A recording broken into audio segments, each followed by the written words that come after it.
On célèbre aujourd'hui l'anniversaire de l'école Start de psychoastrologie, 11 ans, et Télévision Start, TV Start, 7 ans. 7 ans depuis l'ouverture de cette première plateforme, celle par laquelle tout a commencé.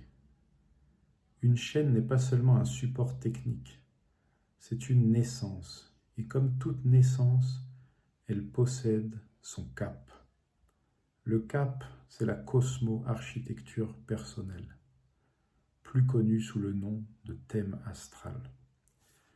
On peut dresser le cap d'un individu, bien sûr, mais aussi celui d'un projet, d'une école, d'une entreprise ou d'une œuvre.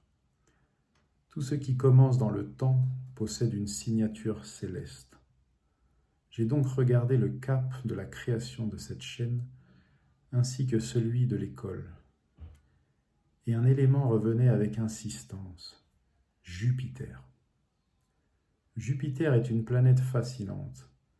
Elle représente la philosophie, l'expansion, la vision.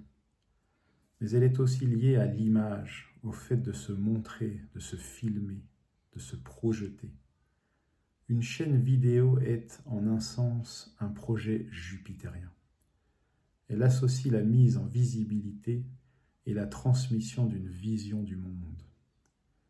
Se filmer devient alors une forme d'auto-observation philosophique. Il ne s'agit pas simplement de continuer une chaîne, il s'agit d'actualiser un projet et surtout d'actualiser le présent. Car au fond, tout ramène au maintenant. La planète la plus rapide du système solaire, la Lune, pourrait être comparée à l'aiguille des secondes d'une montre. Elle est la plus proche du temps immédiat. Elle pose sans cesse la question « Que fais-tu maintenant ?» Pas demain, pas l'année prochaine, maintenant. Je mange une tartine, je parle de philosophie, j'organise ma chaîne. Chaque seconde est une nouvelle scène. Il existe plusieurs aiguilles dans le temps astrologique. La Lune parle du jour, de l'instant. Le Soleil, par exemple, parlerait plus du mois. Les planètes lentes parlent de cycles encore plus vastes. À l'époque où le Soleil traversait le Verseau dans ma maison 9, maison associée à Jupiter, il devenait évident que le projet du mois était jupitérien. Restructurer les idées, refonder ma vision, réactiver cette chaîne. Le Verseau restructure. Jupiter donne le sens et la diffusion. Le moment était aligné. Si je fais cela maintenant, ce n'est pas arbitraire. C'est que quelque chose me traverse. Je suis en synchronicité avec un mouvement cosmique. Sinon, je l'aurais fait le mois précédent ou le mois suivant. La spiritualité, au fond, pourrait se définir comme cela, une méditation active.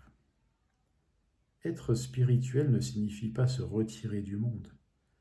Cela signifie agir en pleine conscience de sa connexion au tout.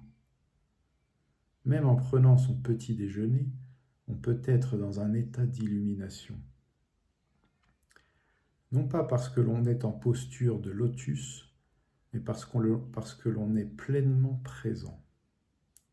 L'illumination n'est pas liée à l'activité, elle est liée à la qualité de présence. La Lune devient alors l'indicateur de l'état à incarner à chaque moment. Elle n'impose pas une action mécanique, elle indique une tonalité, un état d'âme. Elle définit presque le scénario du jour. Aujourd'hui, la scène est celle d'un dialogue philosophique autour d'un petit déjeuner. Demain, ce sera autre chose. Elle ne dit pas seulement quoi faire, elle dit comment être. Il est intéressant de rappeler la distinction en espagnol entre l'être et l'état. La Lune parle des états. Elle décrit l'animation intérieure du jour. État d'âme, état de l'anima, de l'animation psychique. Suis-je actif, rêveur, sensible, combatif ou contemplatif? Chaque mois, la lune revient au même point. J'appelle cela le luniversaire, une forme d'anniversaire mensuel, une mémoire cyclique. L'ambiance d'il y a un mois peut réapparaître comme une répétition subtile. Dès qu'il y a cycle, il y a prévisibilité. Et c'est cela qui peut effrayer. La prévision devient prédiction. La prédiction devient pouvoir. Les astrologues comme les religieux ont parfois utilisé cette prévisibilité pour instaurer une domination par la peur. On annonce le danger, on promet le salut, on se place en intermédiaire entre la lumière et l'individu. Or, tout intermédiaire qui confisque la responsabilité intérieure devient problématique. La peur naît de l'inconnu. Dans le noir, tout est indéterminé, et l'indétermination empêche l'action. Le biologiste et penseur Henri Laborit expliquait que la peur surgit lorsque l'on ne peut ni fuir ni agir. L'énergie destinée à l'action se retourne contre soi et devient angoisse. Comprendre, c'est déjà agir. Allumer une lampe torche dans la forêt ne révèle pas tout, mais cela suffit à dissiper l'imaginaire du monstre. Le cosmophilosophe est cet éclaireur. Il avance avec des outils, il n'abolit pas l'inconnu, il le rend praticable. Cependant, il faut affiner encore cette théorie. L'angoisse ne provient pas seulement de l'impossibilité d'agir, elle peut naître de l'incompréhension d'un état intérieur. Peut-être qu'aujourd'hui n'est pas un jour d'action. Peut-être que la lune indique un temps de retrait, de contemplation, de modification du programme habituel. Parfois, ne pas agir est l'acte juste. Il arrive que l'on sente une contradiction. Une part de soi veut agir et une autre veut rester immobile. Une configuration lunaire peut créer cette tension. L'intelligence consiste alors à reconnaître la problématique du jour. Accepter d'abord, combiner ensuite. C'est ici qu'intervient l'idée d'intelligence comme capacité à faire des liens, comprendre la dynamique du moment, trouver la voie médiane entre l'impulsion et la retenue. Agir sans s'agiter. L'agitation est une action sans direction. Elle naît souvent de l'angoisse. L'action consciente, elle, connaît son terrain. Elle n'est pas fébrile. Le cosmophilosophe est un éclaireur qui avance avec méthode. Il possède des instruments d'observation, il voit au loin. C'est d'ailleurs le sens profond du mot télévision, voir à distance. Télestart, TV Start, voir les étoiles, commencer par les étoiles, non pas pour fuir le monde, mais pour élargir sa vision.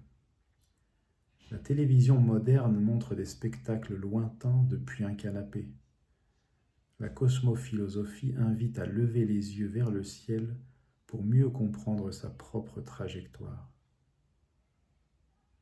La télévision cosmique n'est pas un divertissement. C'est une école du regard sur soi, une manière d'apprendre à habiter le maintenant, éclairée par la conscience des synchronicités entre phénomènes célestes et mouvements humains. Et lorsque l'on voit un peu plus loin, même modestement, l'angoisse diminue. On avance, conscient, présent, aligné avec le mouvement du ciel et le battement de la seconde. À bientôt.